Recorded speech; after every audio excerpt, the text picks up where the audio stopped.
Je pense notamment à tous les chefs d'entreprise qui font des boulots manuels, qui font des métiers de production, hein, que ça soit de la plomberie à la...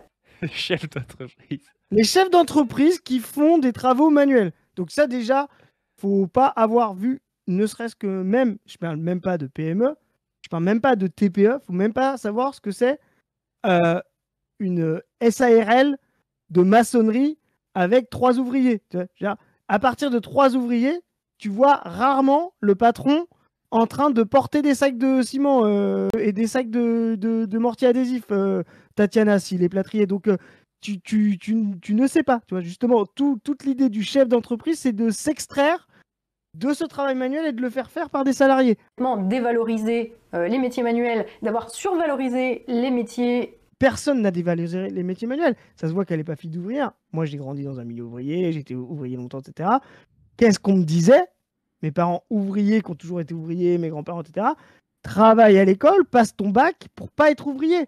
Il faut ne jamais avoir grandi dans une famille ouvrière pour que les gens te disent, surtout, si je te vois passer le bac, Christophe, attention, hein, parce que nous, on est ouvriers, on aime ça, on a la fierté des métiers manuels, et donc, si je te vois faire des études, ça va mal se passer. Tu vois, personne n'a grandi comme ça. Il s'est trouvé que la France, dans les années 50-60, par ses rapports impérialistes, a permis justement de transformer sa société d'une société productive en une société tertiaire, et les enfants d'ouvriers se sont extirpés du monde ouvrier qui était dur, qui était difficile. Quand les mecs te racontent la fierté, machin, regardez ce que c'est les témoignages des gens dans les années 50, 60. Regardez pourquoi les gens avaient la dépression après les grandes grèves de 68 de retourner à l'usine, etc. Personne avait envie de ça pour ses enfants. Toute la transformation de la société, le fait de faire des études, de pouvoir être employé, de pouvoir être dans un bureau, de pouvoir avoir un métier d'ingénieur ou de cadre, etc., était une façon pour la classe ouvrière française, non pas de s'auto-abolir par la Révolution, mais de s'auto-abolir par la génération. C'est-à-dire de faire en sorte, mes enfants, eux, ne seront pas ouvriers. Je vais travailler fort, je vais leur payer des études, et eux ne seront pas ouvriers.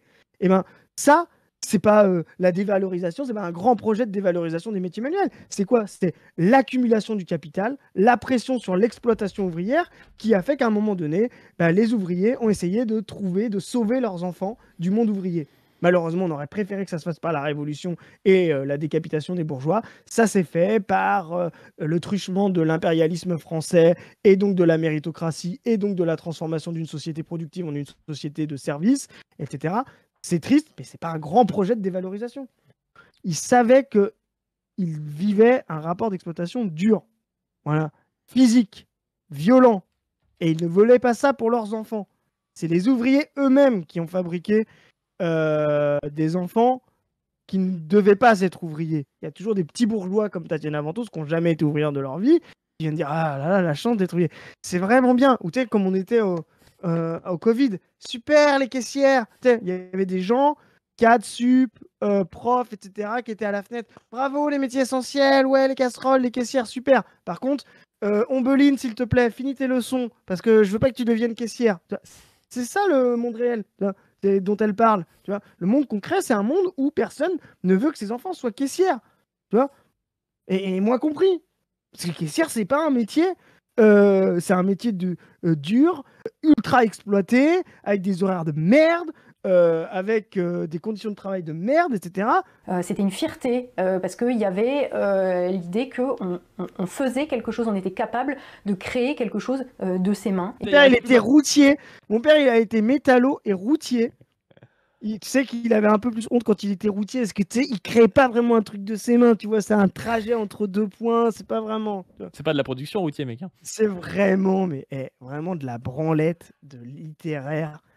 Vraiment de la branlette de gens qui pensent pouvoir parler au nom des ouvriers politiquement, mais qui racontent des conneries. Mais moi, ça m'insupporte. Ça m'insupporte parce que je pense qu'il y a plein de gens à qui ça parle parce que c'est lointain pour eux, ou parce que en fait c'est un peu, tu vois, c'est un peu comment dire, ça les valorise. Tu vois ce que je veux dire? Il y a sûrement des ouvriers qui aiment bien Tatiana, tu vois. Ça les valorise, ils disent ah quelqu'un qui pense à nous, mais c'est bidon en fait. Vous cherchez juste une maman quoi. C'est vraiment pas juste une histoire de il faut mettre le SMIC à 1 600 €, ce qui est complètement débile. Ah, ça, c'est la pire mesure, hein. Moi, je suis pour les salariés, les travaux manuels, mais alors augmenter les salaires, non. Il faut mettre le SMIC à 1 600 €, ce qui est complètement débile. Mais bon, je vais pas parler de ça maintenant. Il faut qu'il y ait des abattements fiscaux. Genre, regarde comment elle est. Voilà. Mais Je vais pas parler de ça maintenant, pas du. Parce que le SMIC et les salaires, ça me rend. agriculteurs ou quoi, ils puissent partir à une retraite à taux plein avant les autres, et notamment avant tous ceux qui exercent des emplois où ils sont assis sur leur cul, comme moi, ou comme n'importe Petit effort d'auto-réflexion. quel emploi de bureau. Voilà, ça peut prendre Emploi de bureau. aussi énormément. Alors, pareil, à emploi de bureau, il faut vraiment pas connaître ce que c'est un travail, par exemple, de call center, sûr. d'open space, etc., pour croire que c'est des métiers faciles. Enfin, tu te pètes les yeux sur un écran, t'es maltraité, t'as une chaise de merde, etc. Tu vis dans le bruit constant. Mais la caissière, elle est assise, donc elle a pas le droit de partir à la retraite à 55 ans. Ouais, elle part à 67 ans, elle Par contre, l'entrepreneur, le mec qui a des salariés, lui, parce qu'il a porté 1 ou 2 parpaings, quand il avait 25 de temps en ans, temps, ah, parce avant qu'il n'arrive de- pas, parce qu'il arrive pas à trouver intérim, tu vois. Ouais, parce que les gens veulent plus bosser. Moi, j'ai demandé à l'intérim, ils m'ont envoyé 3 Arabes qui bossent comme des Arabes, ils veulent plus bosser les Français. Donc j'ai été obligé de charger l'expert Peugeot tout seul. Donc je mérite ma retraite. Ouais. Après, les gens qui sont au chômage, à qui on a donné une formation et qui ne veulent toujours pas aller bosser, bah il y a un moment, va falloir aussi tailler dans les aides sociales. Et tu sais, la tête genre en mode, eh oui, monsieur. Eh Eh oui, oui, ça on fait t'a 3 donné, mois. Eh oui, mon petit bonhomme. Faut bosser à un moment donné, les feignasses. On peut pas tous être youtubeurs, on n'a pas tous le talent de Tatiana. Excellent. Je suis désolée, tu sers à rien alors que tu as la capacité de, bah tu manges pas. Enfin, je veux dire, on est tous capables. Tu manges pas. Truc de Voilà. baiser, tu sais. Tu ne peux pas produire, tu manges pas. Là, on est niveau Hitler. Hein. Tu ne peux pas produire, tu ne sers à rien, tu ne manges pas. Tu peux faire toute ta scolarité sans jamais avoir même vent de l'existence de métiers de production. Et les enfants, les enfants, ils connaissent que justement ce qu'ils peuvent se représenter concrètement. C'est le premier mode de pensée, tu vois. Qu'est-ce qui se passe? Et l'enfant, il dit, ah, moi, j'aimerais bien construire des maisons, être maçon. Et là, les parents, ils regardent, ils font, ça paye pas, ça. Du métier d'agriculteur, du métier d'ingénieur, du métier d'ouvrier. Enfin, Elle confond les classes et les métiers. Déjà, ça, c'est typique hein, du Ah bah oui, productionnisme, etc. Confondre les classes et les métiers. Elle dit ouvrier, c'est un métier. Bah non, ouvrier, c'est une classe, Tatiana. T'es ouvrier métallurgiste ou t'es conducteur d'une ligne de façonnage de brioche, bah tu passes pas de l'un à l'autre comme ça parce que t'es ouvrier, quoi. Ah bah je suis ouvrier, c'est mon métier. Non, c'est 2 métiers différents. pour être électricien, il y a encore 20-30 ans, il fallait un sacré bon niveau de mathématiques, et c'est normal en fait. Mais aujourd'hui, bon, on s'en fiche de toute façon. N'importe quoi, mais non, mon père est électricien chauffagiste.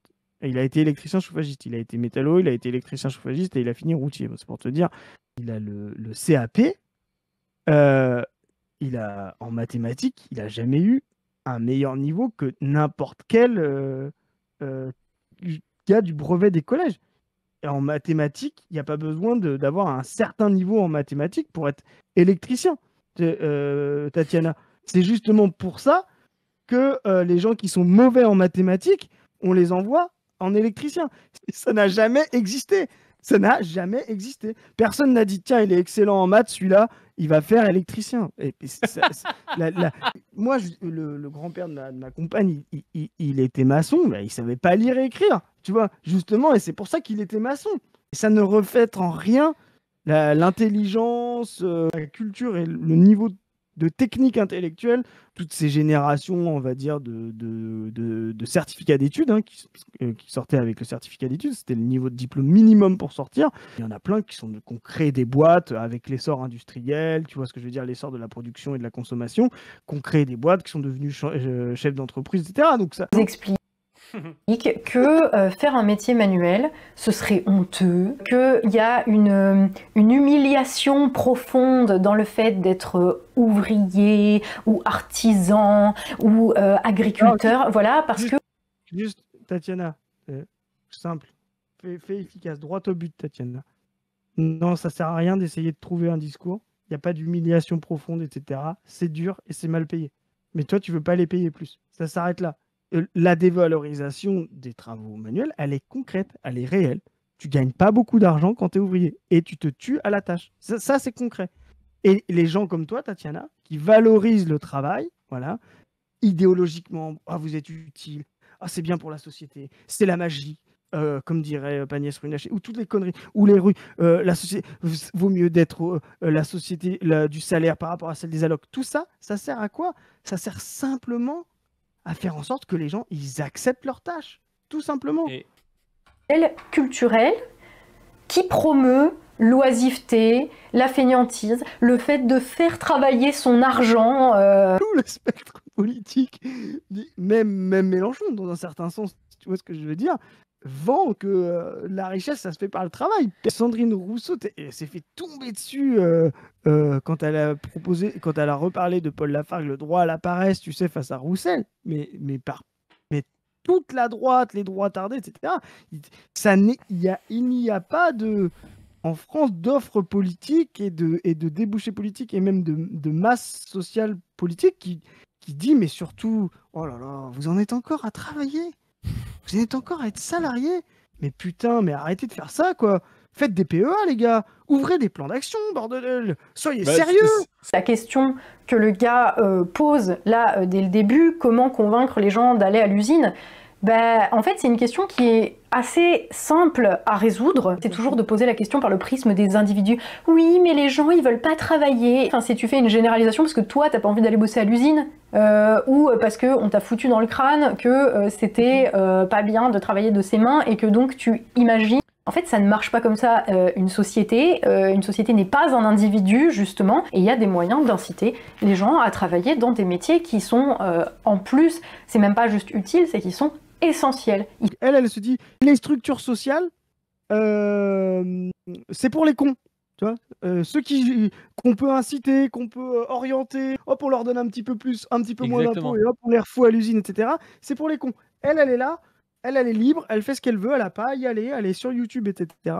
Et ça, c'est vraiment typique. Et tu vois, c'est simple d'envoyer les mecs à l'usine, parce que c'est des masses. Une bonne technique sociale, on envoie les masses à l'usine, mais moi, je reste sur YouTube. Tu vois. Le problème, c'est que toi, tu arrives avec des solutions, faire ramener des usines sans augmenter les salaires des gens, voilà, la contrainte et la violence. Tu ne remets pas en cause le libéralisme, tu ne remets pas en cause le capitalisme, tu ne remets pas en cause la division mondiale du travail, tu veux juste la ramener à une vision archaïque et nationaliste de la production, je te le dis clairement, ta société elle va de fait être autoritaire. Hein.